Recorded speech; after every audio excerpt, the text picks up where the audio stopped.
Thank you very much for inviting me. I think I'm going to talk really about change and how change is upon us in an age of connectedness, and why the glass is both half empty and half full. I'm a sort of pessimistic optimist, and I'm going to put both views to you. And it is an interesting location to be talking about change, because the area that we happen to be sitting in today, for those who will be watching at a later date, is an area of East London that has undergone total transformation. I used to come here as a very young woman. I know I'm no longer a young woman because my daughter once said to me, "Mum, in your day, pause, were there cars or just horses?" So that told me.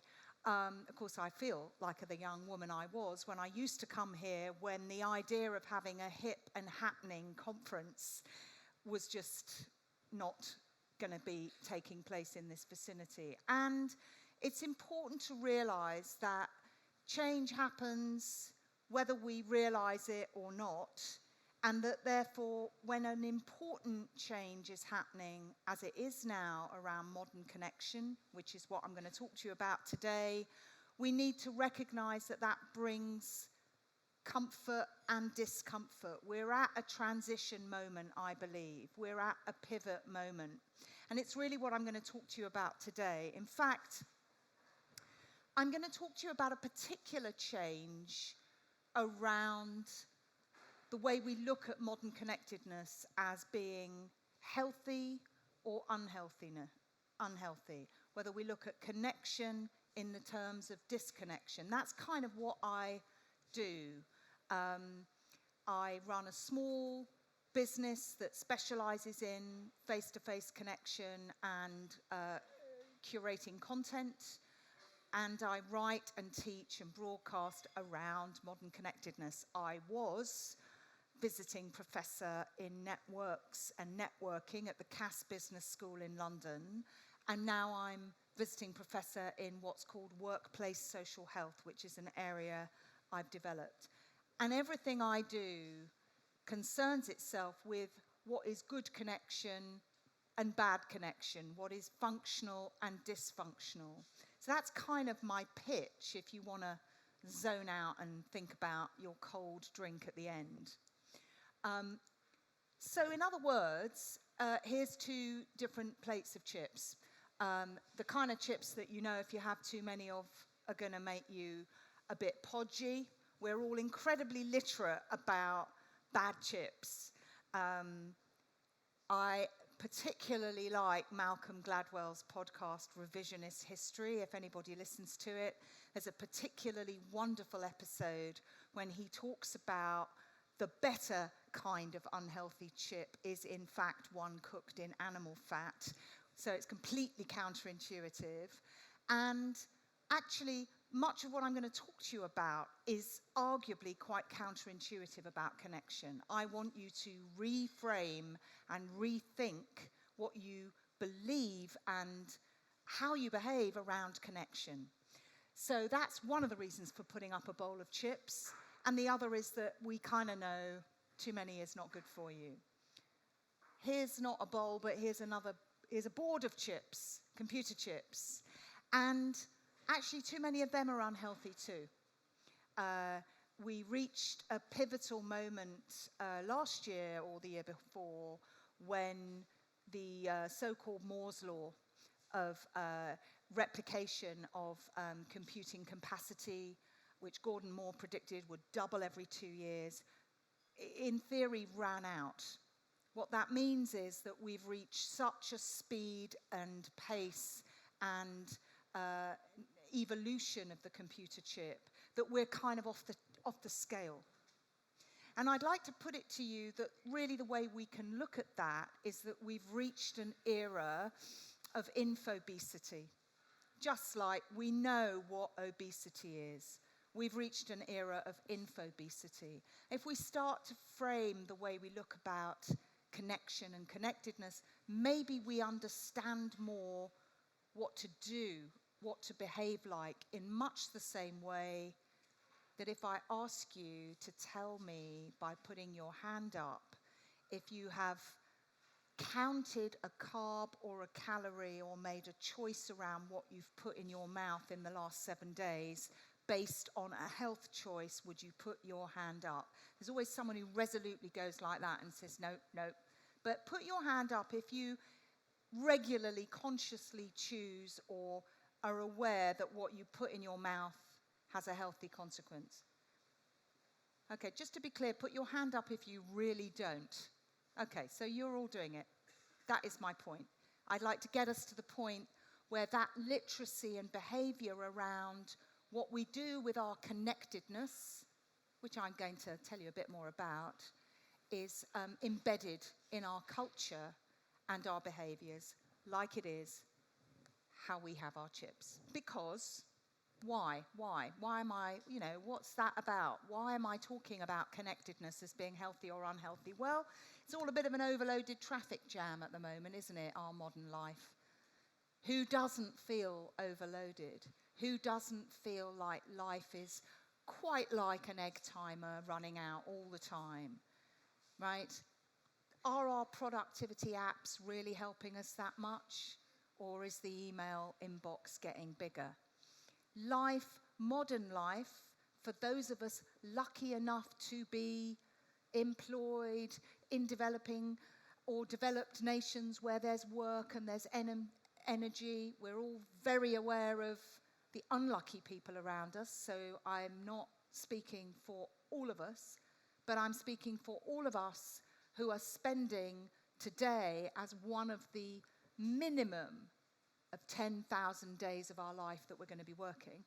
So those of us in that camp, we all feel a bit like that, right? Bit like too much to do. There is, like obesity is a crisis, infobesity is a bit of a crisis as well. There is an epidemic of connectedness. Everything is mapped and monitored and connected. You can't board a plane, you can't get on a bus. 95% of young people in America, according to Pew Research in the last fortnight alone, have a smartphone. Not any old phone, a smartphone. What does that mean? It's connected to the internet. What does that mean? It's connected. It's monitored. So there's a moment happening which has been called the triple revolution. Internet, social, and mobile.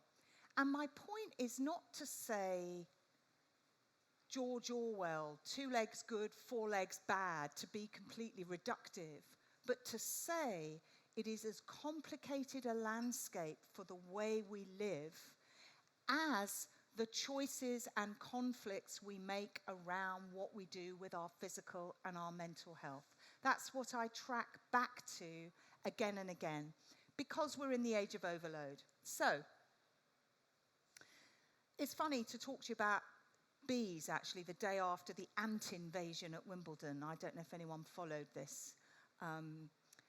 This bit won't date in the video, but as I speak to you today, there's a summer ant invasion. I'm going to talk to you actually about bees. When I wrote my book, Fully Connected, it's a business book, it's a management book. Business and management requires models, requires memorable points. And I wanted a shape, and I wanted a pattern. And I wanted it to be within the cognitive limit of 7. Because, I can give you a 12-point plan, but we'll all lose the will to live before we get through it. So I wanted a shape. Now, you'd think if I'm talking about connectedness, that the shape might be a circle, because the circle is, in a way, the network shape. But I chose the hexagon, because the hexagon is the shape that the bee makes in its home. It's also a shape, 6-sided, that recurs very naturally in the natural world. A snowflake is a hexagon, Giant's Causeway is a hexagon, the list goes on, right? But actually I chose it because of the bee.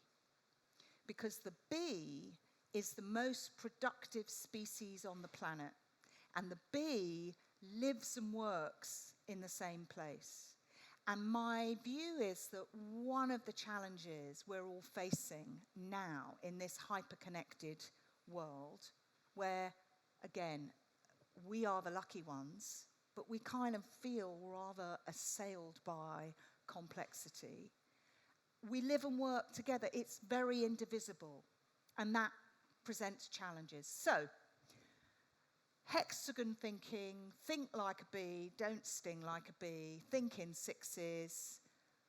I'm going to give you 6 ideas. They're not, by the way, the ideas. I'm not giving you a recipe for healthy connectedness. I take my inspiration, actually, on the one hand from health. I've talked to you about that. I'm going to talk to you about that some more. But in terms of trying to get the way we think and behave differently, my inspiration comes from the great cookery writers, the great food writers. Because, yes, they do give us recipes. The Nigella recipe, the Nigel Slater recipe, the Elizabeth David recipe, the Otto Lengi recipe. But before they give us the recipes, which are sort of optional, which are a choice of variety, they give us values and store cupboards, don't they? You know, if you like Otto Lengi and the Middle Eastern and the Mediterranean writers, you want certain things in your store cupboard. And how you cook with them is, in a way, up to you. The recipe is an idea. So my 6 ideas for you today are not instructions. Some of them may just feel totally not right for you, but I hope they provoke a thought response. I hope they are useful in you deciding how you might metaphorically kind of organize your store cupboard around what you do when you are connected, which is basically online or not, right? So, the big idea, the first idea, the idea I'd like you to remember if you can't remember anything else because you just get too hot, is speed and scale. Here's what I think. I am not anti-Facebook. I'm not particularly anti any of the big tech giants in the sense that I would be a hypocrite if I said I don't use them. Pretty much all of them. But I believe that there has been a mindset and a culture for the last 25 years since the internet that has been led by Silicon Valley that I would call silico-evangelism, that has sold us the belief and the idea that speed and scale is fabulous. And I don't think it is. I don't think it is. And that's what I want you to think about, because all of modern connectedness is built around speed and scale. So, this bloke, he's in a bit of hot water at the moment, Mr. Zuckerberg. He's only 34, 35 years old, bless him. But he is one of the richest and most powerful men on the planet.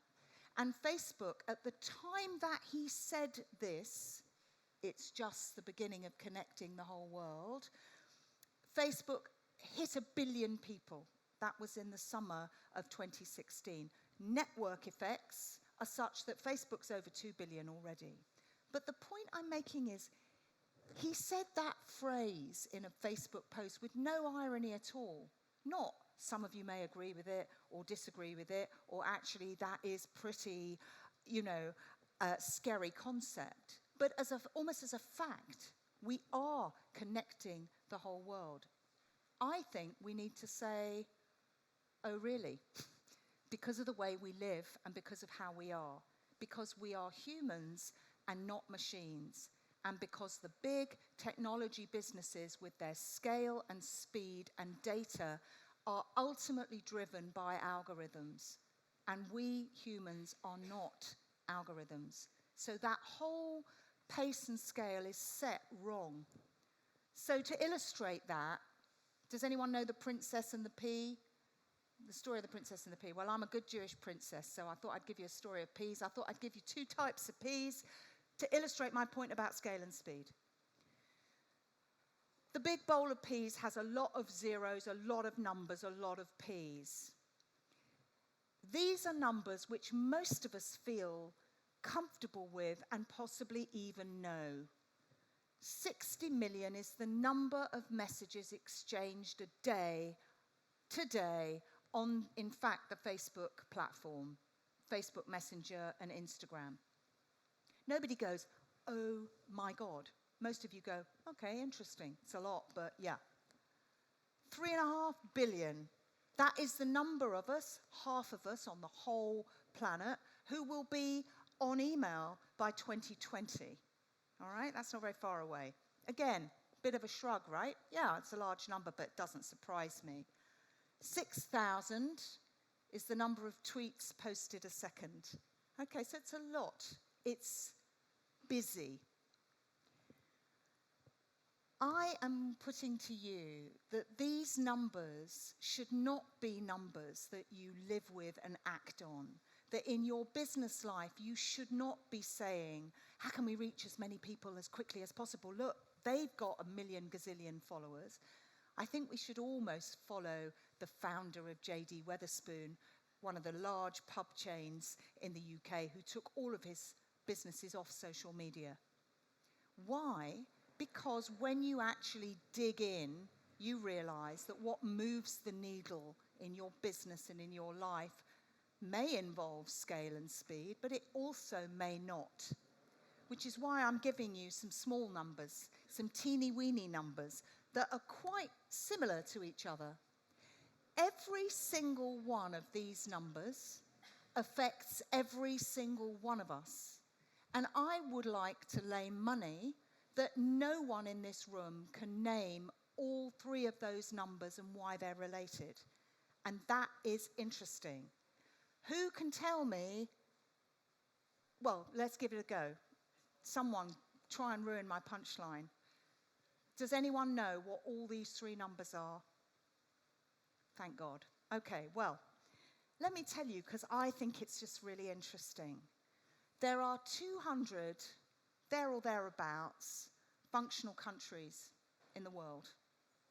Give or take a dictatorship or two.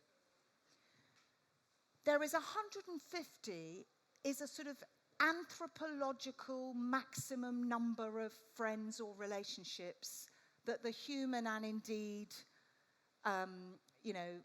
other primates have. Robin Dunbar, the evolutionary anthropologist, has proved this. Ancient army formations, large companies often subdivide and subdivide.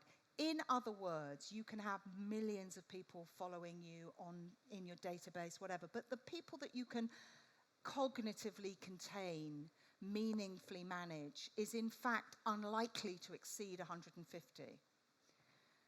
And 168 is my favorite. 168 is the number, and it is quite similar to 150 and 200 in that it's not millions and it's not thousands. What is that number? Well, that is a number that is absolutely resistant to scale and speed. It's the number of hours in the week, end to end. Not even Mr. Musk, genius though he is, who can send us up 168 million zillion miles. People are extending life. Maybe they'll even extend our lives to 168. No one is planning to change the fundamental measurement, atomic measurement of time. The old. Now, why does that matter? Because it's finite. It's not infinite. So, that is my opening gambit to you. Think about scale and speed. Ask yourself, how am I spending my hours in the day? Given that you don't actually have 168 hours in the week because you're vegging out, tuning out, asleep for a third of them. You're sort of walking to the loo or phoning the dentist or, doing some kind of intermediary, non-productive thing or productive that isn't measured by your work. So really, you've got a finite amount of time, which culturally we are now trying to engulf with more. And it's that disconnect that I want us to consider in a world that is more and more connected. There is a fatal disconnect that affects all of us. So, the next is, following on from that, if I don't think scale and speed is so great, what do I think is great? It's what I call the hierarchy of communication. Funnily enough, it's this. I love a room this size. I'd love, to do this sort of size room every day of the week. I'm very happy that it's going to be broadcast afterwards and that people can watch it, of course. But the real juice between humans is what we're doing now. Diplomats call it reading the room. Some of you may be going, what is that black and white sacky thing she's wearing? I don't like that. Some of you may be going, are those Gucci shoes? And I would say to you, yes, they are. They were my treat to myself, bought at the airport. We're reading each other. We're noticing. We're judging. We're valuing. We are connecting. But it's expensive because it's using your time, which is finite. So what happens is we often disregard the hierarchy of communication. We often spend loads and loads of time broadcasting. GDPR has sort of stopped us a bit in our tracks, but not really. So the norm is to broadcast, because that's scale and speed. So my only point on this is, the next time you are on the point of hitting reply all, you know you've done it. Please don't. Pick a name on that list and go, do you know, I actually haven't had a conversation with that person ever or for a long time. Oh, I think that was a balloon. And phone them up or send them an email and say, can we have a catch up? Because it's a different quality of connection. And in life, and especially in business life, trust is the premium, right? No business deal, actual or between departments. You don't get anything done unless you bring others with you, okay? You bring others with you when you know them and they know you. That's actually, I don't want to prick the balloon of many, many, many leadership books, but that's the secret of leadership, folks. Are you bringing people with you? And you bring people with you when you trust them and you're intimate. So you need to focus on your face-to-face as much as you need the other stuff. You need to organize your 150 into groups, little hexagon groups of 6. Over the next 6 weeks, we're going to concentrate on these 6 groups. Again, I'm giving you lifestyle, not recipe. I'm giving you not a diet. I'm saying, does that appeal to you? Most of us manage our clothes and our sock drawers more than we manage our connections, to be frank with you. We haven't thought about it before. We've thought about other ways of being functional, but not this way. So my third point is really about true diversity.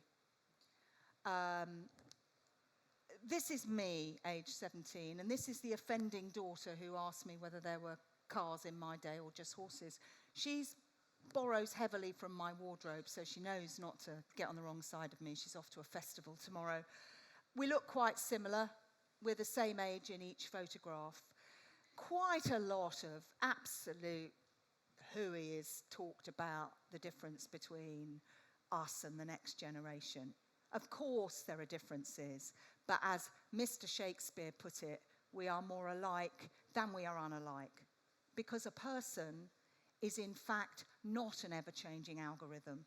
A person is a rather unchanged social creature.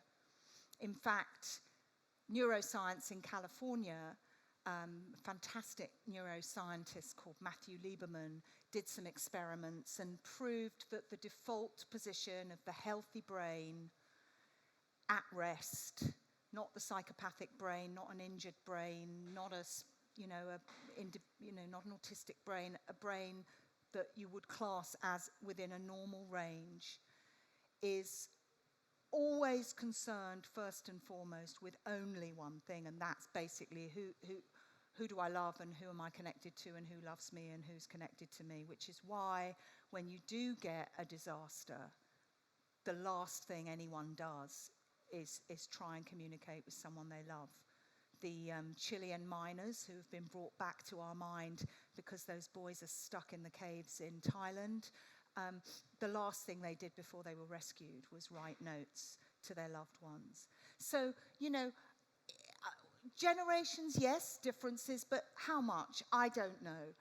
These are two older gentlemen who I think bring fabulous verve and diversity to what they do, and in a way give a lie to the idea that one generation is on the rise and one generation isn't. This bloke, William, is 80. He wanders around the Whittington Hospital in North London helping people connect. He's a human connector. Are you lost? Are you worried? Are you stressed? You know, that's what he does. He is a crucial part of that engine. The man in the other picture is a Nobel Prize laureate called Muhammad Yunus. He's probably the greatest feminist man on the planet. He's helped more women out of poverty single-handedly than any other bloke, arguably. He created the micro-lending Grameen Bank, 95% of which goes to Bangladeshi women, 97% of which are repaid. He made history. He was at least 70 when he started doing that. So my point about that is to say, be careful to generalize. Diversity is not just color. Diversity is not just sexual orientation. Diversity is not just age. Diversity is not just ideas. Diversity is wherever you are currently not looking, whoever you currently are not hearing, whatever you're currently not recognizing. That's what being fully connected is in the modern world, is noticing what's outside your orbit rather than going, well, I know what I know. So I've got 6 ideas, but in a way, this is the punchline. This is social health, which, you know, when I first started writing and talking about it, I thought, are people going to like social health? Is it going to be one of those graveyard isms, you know, books with weird and wacky titles that are like pop bands that, you know, you think, how did that ever work? And so I sort of dialed it down on the front cover of the hardback. But people really do relate to the idea of social health. They think it means something about the way we're connected, even before I've given my definition, which I'm about to give you. And if I had to really simplify it, I would say it's the next phase in well-being. Well-being in the workplace is really about 10 years old. And again, I don't want to make enemies. I don't want to be disrespectful. But I think it's a bit stuck. I think it's a little bit stuck in the mindfulness room. Just a little bit. A little bit stuck in the idea that everyone's allowed to have mental ill health. Well, absolutely, I welcome the literacy we have about mental health in the workplace. I want to ask a different question, which is, why are so many people so unhappy and unproductive in the workplace? Because that's what we're dealing with here when we talk about work. We're dealing with epic levels of stress and absenteeism.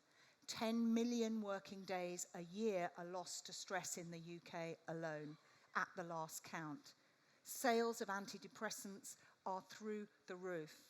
Productivity, which is difficult to measure, but insofar as it's measured, is stagnant around the world.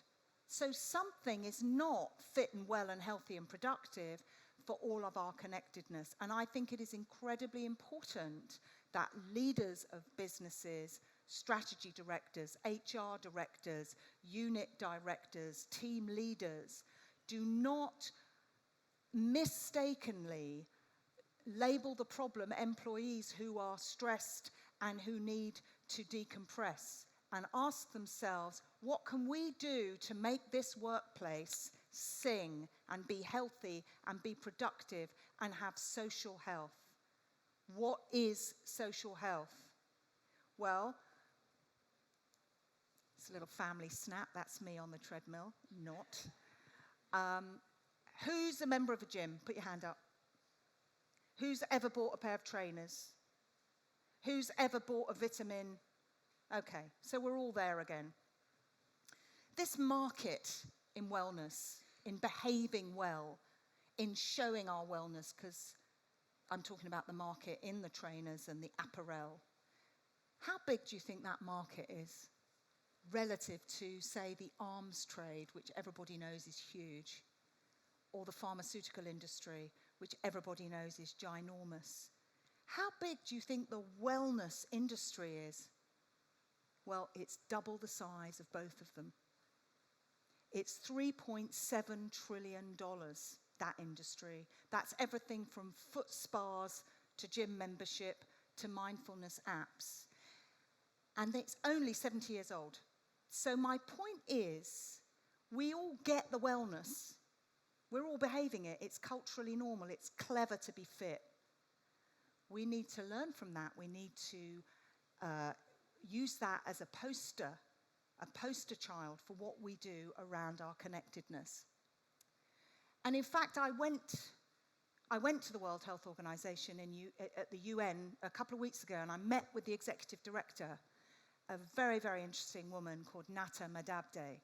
And I said, what I love about this definition is that it sort of more or less stood the test of time, that physical and mental and social well-being are the cornerstones of good health. But social well-being 70 years ago didn't mean computers, didn't mean this tension between electronic connection and human connection. Social well-being actually meant class and the metrics around deprivation and poverty that then would lead to ill physical health and ill mental health. And so I said to this extremely interesting woman, do you share my concern that we need to now start looking at what actually social well-being and social health means today in the 21st century, not the 20th century? And we're on the same page, I'm pleased to report. That's what I'm interested in, is that bridge between physical, mental, and connected wellness, because we're all living with it all of the time, whether we like it or not. In other words, I'd like our body mass index to continue to be measured, imprecise and imperfect though it may be, but I'd like our hierarchy of communication to be measured. If you've got to have 360-degree appraisals, and I would dearly love to eradicate them at one full stretch, but if you have to have them and keep having them, then please measure connectedness. Because if you don't, you are disconnecting from reality about what does or doesn't make your organization productive. So, social health is what? Well, I think it's the bridge between physical and mental health for starts. It's who we connect with and when and what we know and who we turn to and trust to stay healthy and fit. Which brings me on to the world of work. Why have I called this slide Jazz Ensembles v. Orchestras? Well, 100 years ago, or rather back in the mists of the beginning of the internet, around 1997, which seems a very long time ago, a very interesting thing happened. On the one hand, the future arrived with a bang. Next year will be the 20th anniversary of the head of Sun Microsystems, Scott McNealy, saying to a press conference, "You have zero privacy, get over it." Well, how right he was. Overnight, the internet ushered in the end of privacy, monitoring, cookies, data invasions, pervasive connectedness. But it also ushered in something else, which is a slew of organic academic papers worried about how organizations were going to respond. And they all concluded simultaneously that one key element of survival in this new way was to be very careful about the old, rigid, orchestrated orchestral formations in organizations, and to replace them with a more fluid, floaty, jazz ensemble way of being, where you might be the leader one day, and then you might pass the baton and create a little experimental team. And there's a very interesting set of arguments around that, which is we don't want silos and we don't want rigidity. So What do I mean by that in practice for you, for me? Well, I don't mean the end of the business card. And actually, I love the business card. I think the business card is the most resilient form of business exchange there is. In fact, in certain parts of the world, as I'm sure you know, it is handed with great care and respect with two hands. But I would say this: don't put someone's business card into your database. Mentally, put them into your people base. You're either in a relationship with that person or you are not. So when you are at an event, which God forbid has the word networking drinks at the end of it, right? Try and be the person you are with whoever is prepared to be the person they are with you. Don't worry about the rest. Don't worry about who's the most hierarchical person in the room.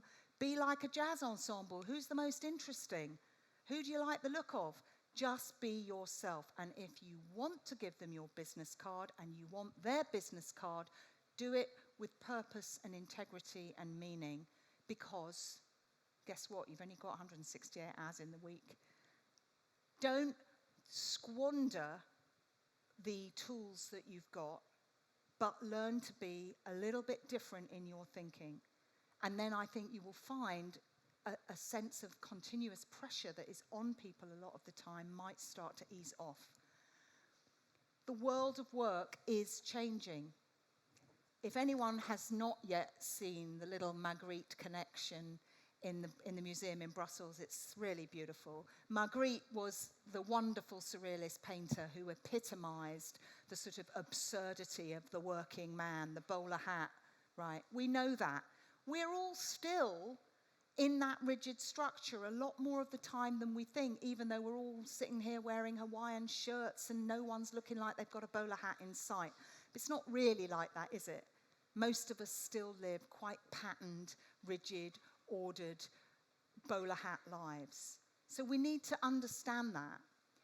And the future generation, this is my very tense son who I made to do work experience. Look at those shoulders up. I made him work for me at a conference in Berlin, and lo and behold, today he's on his own in Berlin, wandering around, getting a taste of working life.